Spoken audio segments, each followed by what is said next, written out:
అక్కడి వారు కాళ్లకు చెప్పులు లేకుండా ఎందుకు నడుస్తారో తెలుసా? ఆ వివరాలేంటో చూద్దాం. సాధారణంగా మనం చెప్పులేసుకొని నడుస్తాం, చెప్పులు లేకుండా ఎటు వెళ్ళం. ఎందుకంటే మన పాదాలకు ఏదైనా గుచ్చుకుంటుందనే భయంతో పాదరక్షలు వేసుకుంటాం. కానీ ఆ నగరాల్లో ప్రజలు కాళ్లకు చెప్పులు లేకుండానే తిరుగుతారు. ఎటు వెళ్లినా ఖాళీ కాళ్లతోనే తిరగడం వారికి అలవాటు. అలా వారి జీవితంలో చెప్పులు వేసుకోవడం అనేదే మర్చిపోయారు. ఆస్ట్రేలియా, న్యూజిలాండ్ దేశాల్లో ప్రజలు చెప్పులు వేసుకోకుండా రోడ్లపై సంచరిస్తున్నారు. దీనికి సంబంధించిన వీడియో ఒకటి సామాజిక మాధ్యమాల్లో చక్కర్లు కొడుతోంది. దీంతో అందరూ వింతగా చూస్తున్నారు. వారు ఎందుకు చెప్పులు వేసుకోవడం లేదని ఆరా తీస్తున్నారు.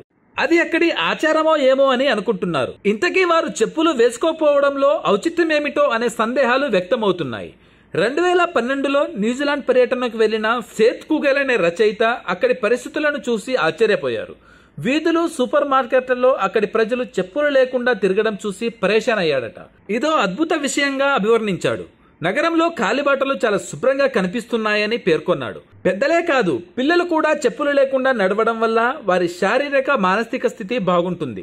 కొన్ని పాఠశాలలో షూలు కూడా ధరించరు. ఆస్ట్రేలియన్ క్రికెట్ జట్టు 2019లో ఇంగ్లాండ్ పర్యటనలో చెప్పులు లేకుండా నడిచారు. పీచ్ చుట్టూ చెప్పులు లేకుండా నడవటానికే ఇష్టపడ్డారు. దీంతో వారిలో పాజిటివ్ ఎలక్ట్రానిక్స్ శరీరంలోకి ప్రవేశిస్తాయని వారి నమ్మకం. ఇలా ఈ దేశాల్లో ప్రతి ఒక్కరూ చెప్పులు లేకుండా నడవడం వల్ల ఆరోగ్యంగా ఉంటారని వారి విశ్వాసం. కాళ్లకు చెప్పులు లేకుండా తిరగడం వల్ల మట్టి మీద నడిస్తే ఎంతో ప్రయోజనం ఉంటుంది.